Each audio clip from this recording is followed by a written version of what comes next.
Bapak Ibu Saudara yang dikasihi Tuhan Yesus Kristus, berjumpa lagi dengan saya Pendeta Nathaniel Valentino di dalam persekutuan doa malam pada hari ini 7 Januari 2021.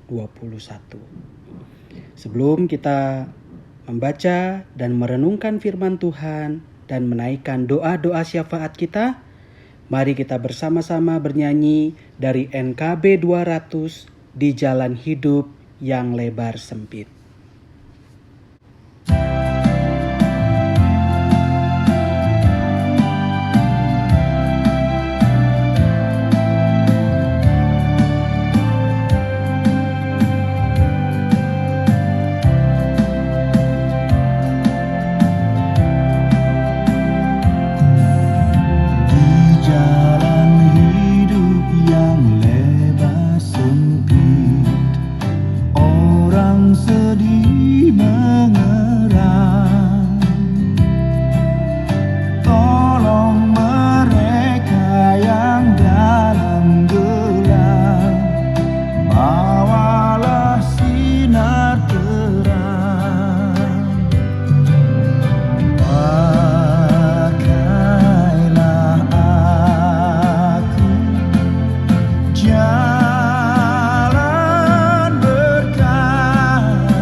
Mari kita bersatu di dalam doa.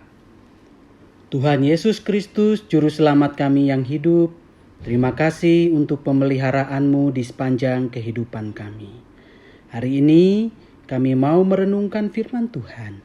Berikanlah hikmat-Mu kepada kami, agar kami mengerti apa yang menjadi kehendak-Mu bagi kami. Terima kasih Tuhan. Di dalam nama Tuhan Yesus kami berdoa. Amin. Matius 2 ayat 9 sampai 10. Dan lihatlah, bintang yang mereka lihat di timur itu mendahului mereka hingga tiba dan berhenti di atas tempat di mana anak itu berada.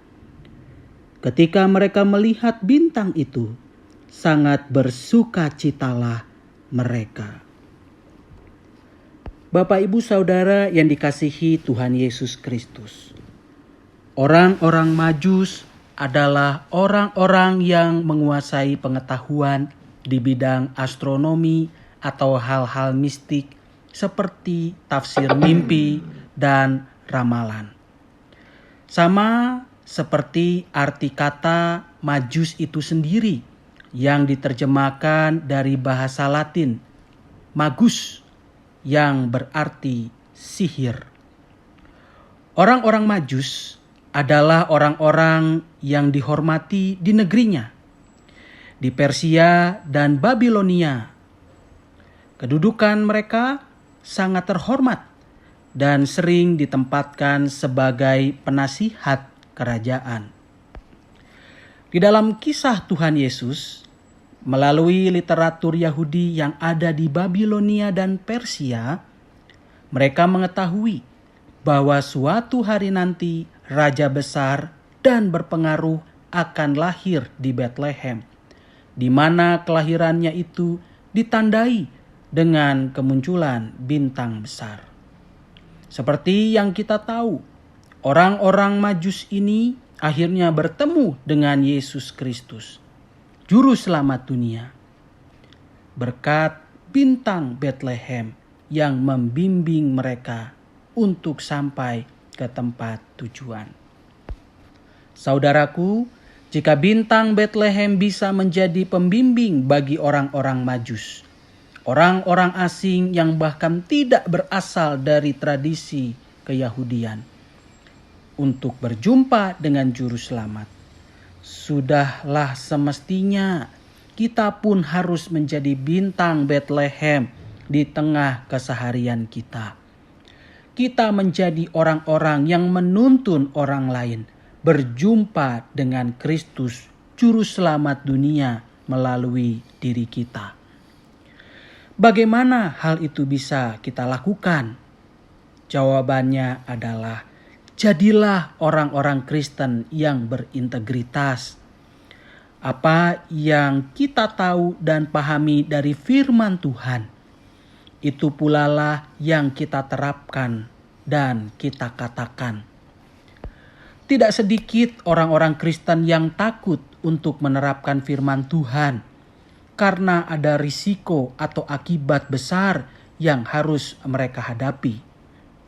Mereka memilih untuk berkompromi, bahkan mencari pembenaran untuk setiap perkataan dan tindakan mereka yang jauh dari firman Tuhan itu. Kita harus menghindari gaya hidup seperti itu.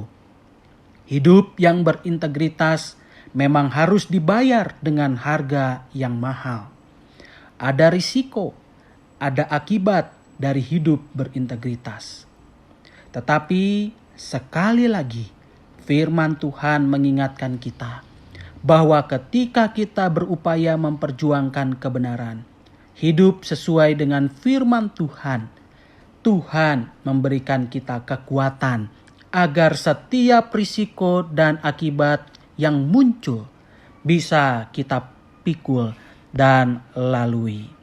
Saudaraku, selamat menjadi bintang Bethlehem yang memberikan tuntunan bagi sesama dengan cara hidup sebagai anak-anak Tuhan yang berintegritas, menerapkan firman Tuhan dalam kata dan perbuatan kita setiap hari.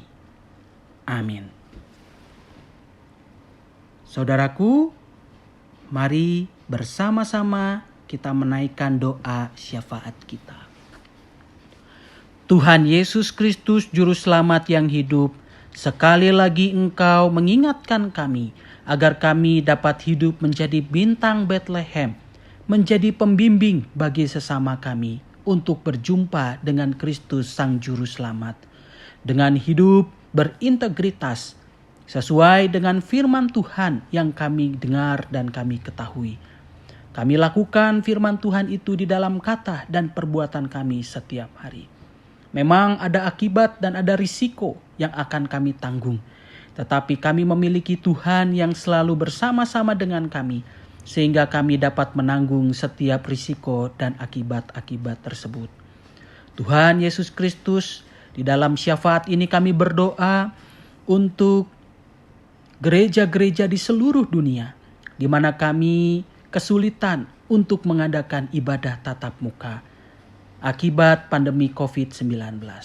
Tapi kami percaya bahwa persekutuan dan cinta kasih kami kepada Tuhan tidak berkurang sedikit pun. Dan kami beriman bahwa sesungguhnya di tengah keterpisahan kami karena adanya pandemi ini, Tuhan senantiasa mempersatukan kami di dalam roh.